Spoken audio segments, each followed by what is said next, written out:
welcome to the Theologues podcast. My name is Arni Zacharissen, Associate Editor, and I'm really glad to have you wherever you are.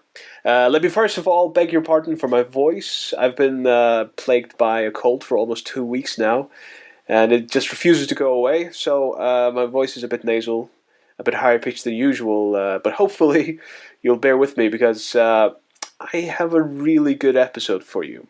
I'm proud to introduce our very special guest, world-renowned theologian, Old Testament scholar, and activist and all-around legend, Walter Brueggemann.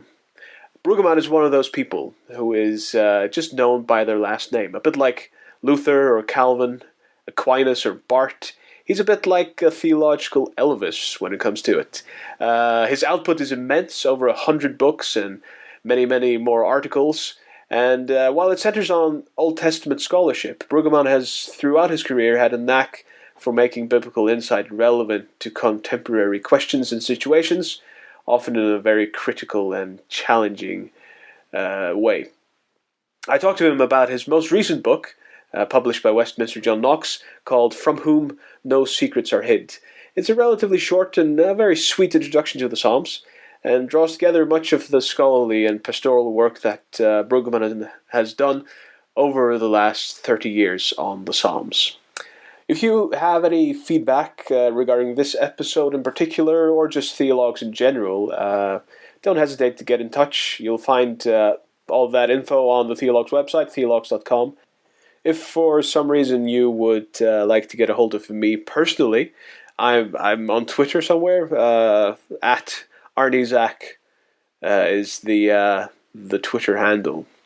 So without further ado, let me introduce our very special guest, Walter Brueggemann.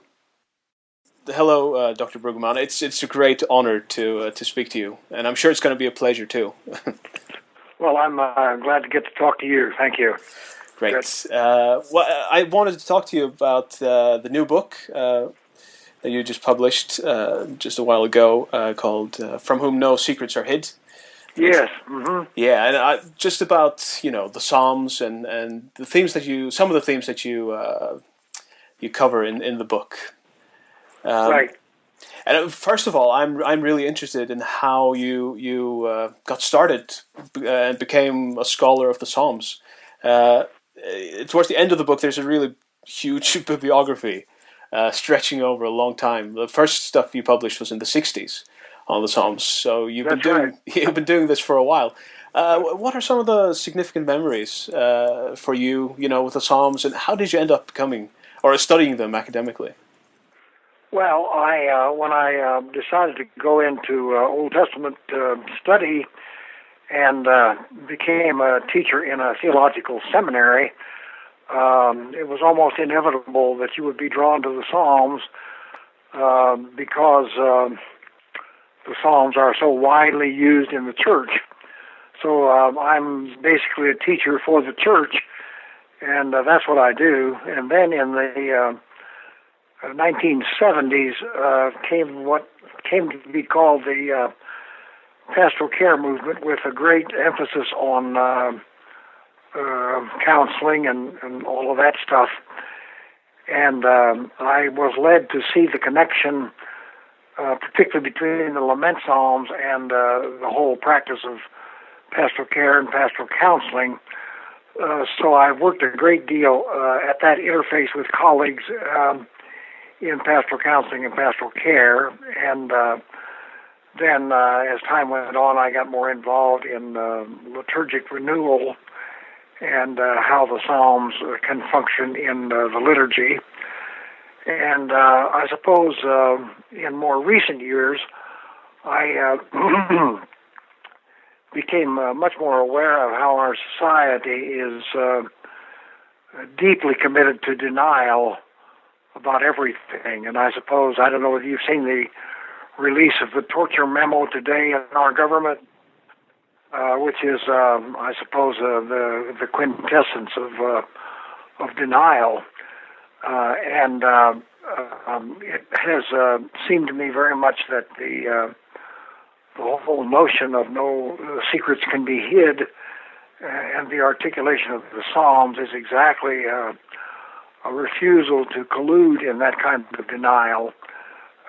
So I have found the Psalms to be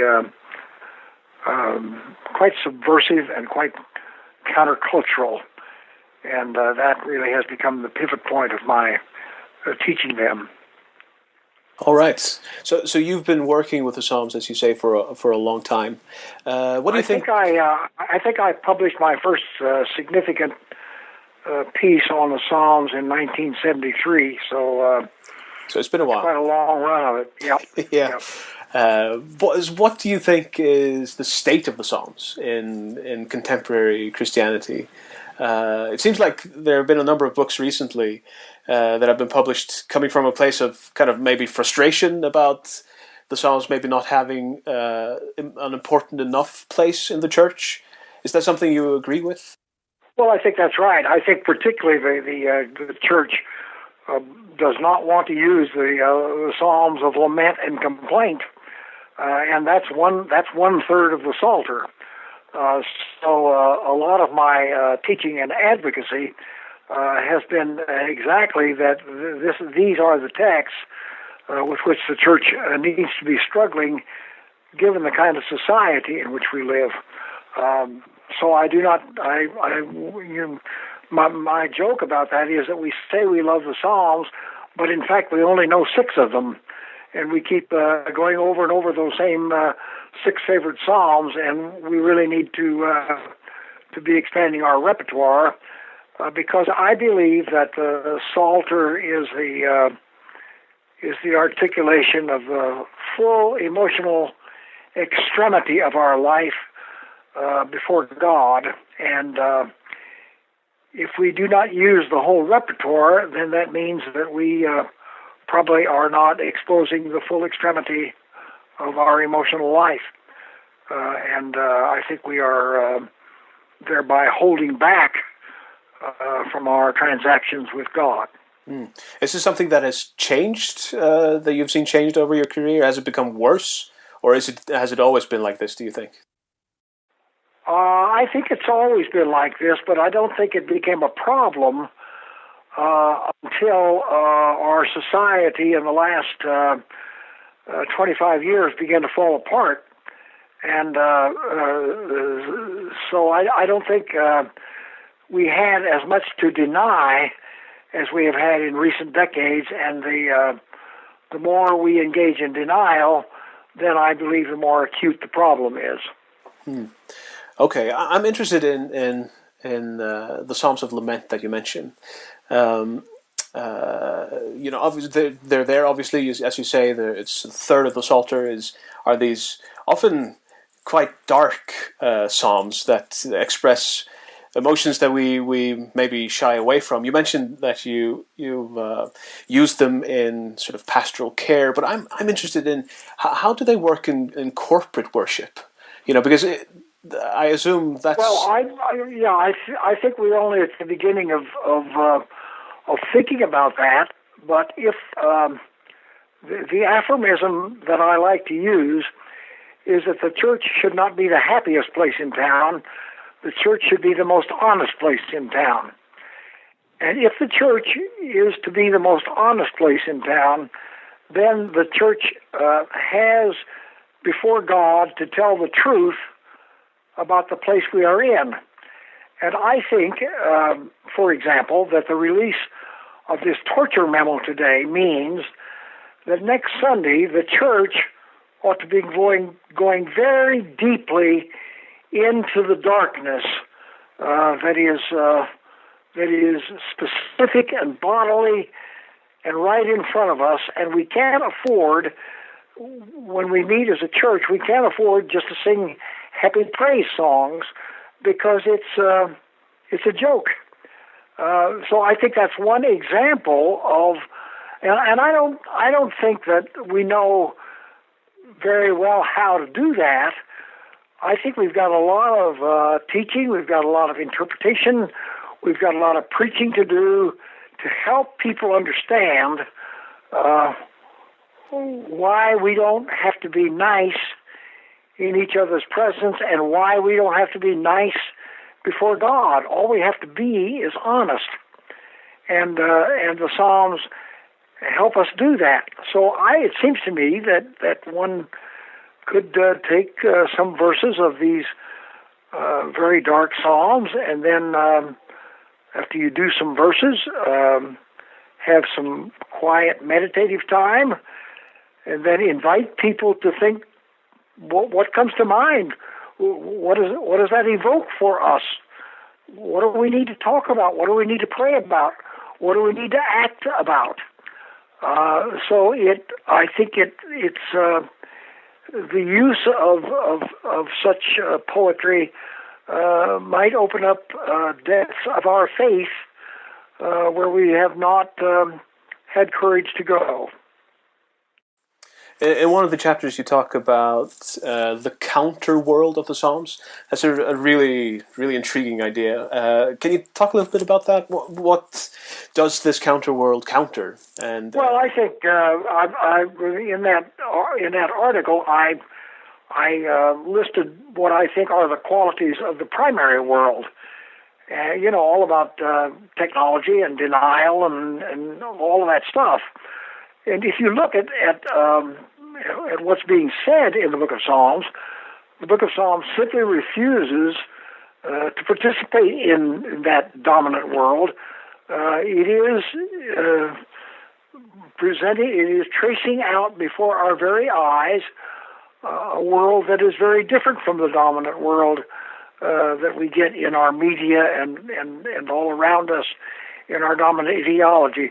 So I do think it is a counter world, and I think that one of the reasons we meet in worship is to remind each other that in our baptism we have signed on for a very different world, and our discipleship and our citizenship is a practice of contributing to that alternative world. So I think the Psalms simply keep holding that other world in front of us that is not a world of fleeing off to heaven. It is a world of justice and righteousness and neighborliness and all that good stuff. And if we don't have texts that testify to that, what happens to us is that we start thinking that the dominant world is the real world. And it's a lie. That's what I think. Yeah, so I guess we're talking about spiritual formation, right? Well, among other things, we are indeed. Yeah. That is right. Yep. You could say that the whole Bible talks about that counterworld, the kingdom of God. But do you think the Psalms play a unique role in spiritually forming us? Well, I think they do. I think they do because of their poetic quality and their imagery. I know, of course, that many of the narratives in other parts of the Bible do the same, but I do think the Psalms are peculiar, and I think they're really time tested in the long practice of the church. I think of the monastic communities that are continually sustained by them. So I think they are just an indispensable resource that is a gift that keeps on giving. If we can stay with some of these darker Psalms for a minute, in one of the chapters towards the end of the book, you talk about the rhetoric of violence in the Psalms, and you have this really interesting idea that these giving voice to these violent, vengeful emotions is, you call it, rehabilitative local liturgies, and you compare them to modern psychotherapy. Can you talk a little bit about that?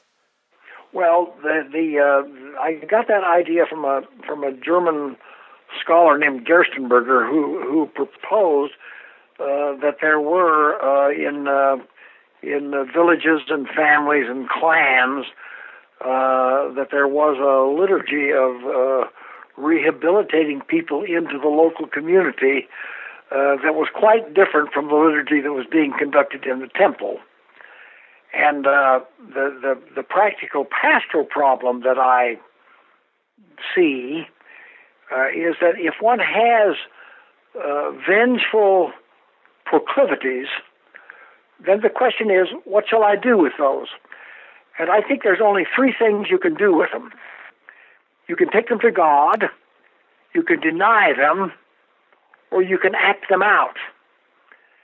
And I think that these prayers are handing those dark proclivities over to God's good grace. And if we do not do that the way these Psalms invite us to do it, then we are left with only two options of denying them or acting them out. And I think that the torture memo is an outcome of a long denial that eventually leads to acting them out. And I just think that quite practically, to have the possibility of handing over those propensities over to God is a huge possibility in the world of faith. Is this something that you have observed, or have you sort of put into practice with some people, or are these just ideas? Oh, I find when I do study groups with pastors and lay people, this resonates with lots and lots of people. Yes. Yep. But there must be a challenge, though. In an age of smartphones and YouTube and social media, that if Christians suddenly started airing all these violent proclivities, we'd probably run into a lot of trouble. Well, that's right. It has to be done in safe venues that are pastorally sensitive and theologically intentional. You can't just go out and do it in the wild, but it has to be in a kind of a governed frame of reference. I think that's exactly right. But the liturgy is exactly such a venue if we use our wits about it. Yep. All right, that's really interesting. There's one chapter in the book where you talk about Canaanite influences on Jewish religion, and how you can see that in some of the Psalms, where they take tropes and themes associated with Baal worship, and maybe subvert them, turn them on their head, or just use them. Can you talk a little bit about that? Well, I think there is no doubt that the whole religion of Israel, ancient Israel, and its Psalter is deeply embedded in ancient Near Eastern culture and ancient Near Eastern religion. And so the debate among scholars is always to what extent does Israel's text represent something peculiar, and to what extent does it represent something that was common and shared. And I have been educated, as many of us were, in a tradition that wants to accent the peculiarity of Israel's religious life, and I'm still much inclined to do that. But I at least wanted to signal to my readers that Israel's faith did not arise in a religious vacuum, and they borrowed all kinds of materials as the church continues to do. So many of our Christmas carols are simply bar songs that we've given new words and so on. So we do that all the time, and we've been doing it from the beginning. If one wants to accent the peculiarity, then one says that they borrowed lots of stuff, but they transformed it all according to how they understood the peculiar character of their God. So that's a delicate process of borrowing and transforming, and we don't have any general agreement about how much borrowing there was or how much transforming there was, but it certainly was a process that was going on. And you talk about how this is kind of a sanction for modern Christians or for contemporary Christians to artists in particular and worshippers to use some of the stuff that's floating around in our culture today. Well, I think it's inevitable. I think it's inevitable that we do it, and so I think we ought to do it wisely. We ought to do it intentionally, and be aware of what we're doing. But I'm not much into pop culture, but I would guess that there's a lot of music out there that carries much of the darkness. I think much of country music is music about loss, and so I think we have many. We are wise about how we do that. Yeah. All right. A lot of, or a big part of the praise that is directed towards God in the Psalms concerns nature and creation. And if you could tie it back to the counterworld thing, the picture of creation presented in the Psalms is very different to the scientific picture that we talk about in the modern West. Dead matter and also scarcity. That has all sorts of implications. Can you maybe talk about how the contrast between those two? Well, I think there's no doubt that the Bible is articulated in poetic and pre-scientific categories, and I don't think we ought to use any of our energy pretending otherwise. But what that pre-scientific stuff does, it reminds us that creation is not simply a technical problem to be solved. It is a mystery to be honored, and that no matter how much scientific control we think we can manage, in the end the world does not belong to us, and we are not free to do with it what we want to do with it. So I think that biblical faith has a strong ally in responsible science, but I think it is also a great caution to Promethean science that thinks we can do anything we want to do. I think the whole environmental crisis and global warming and all of that is a reminder that the world does not belong to us, and that there are non-transgressible limits to what we are able to do. So there's a big argument that going back to Bacon and Descartes at the beginning of the Enlightenment period, that's the kind of destructive science that thought that the world was autonomous, and I think creation faith, with all of its doxologies, is a great protest against that kind of autonomy. Sometimes Christian theology gets blamed for a lot of the problems that we are in, environmental problems. Would you, Well, I think that's right. I can't think of the author who wrote that famous article who blamed everything. Lynn White, wasn't it? I think so. Yeah, that's correct. I think that's clearly wrong. There is a book written by a guy named Wybrow that's not received much attention, but he traces out Bacon and Descartes and the shifts that came in the 16th and 17th centuries about that unleashed this kind of autonomous science. And I think Lynn White had it exactly wrong about where the destructive permissions came from. I think they did not come from the Bible. Descartes and people like that may have found the Bible useful, but that's not where they came from. They came from Enlightenment rationality, and I think I personally think that's beyond argument. Yeah.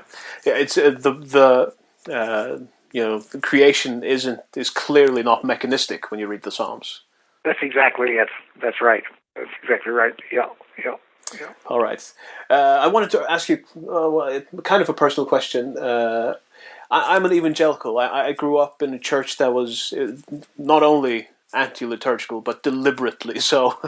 We defined ourselves sort of against the liturgical church across the road.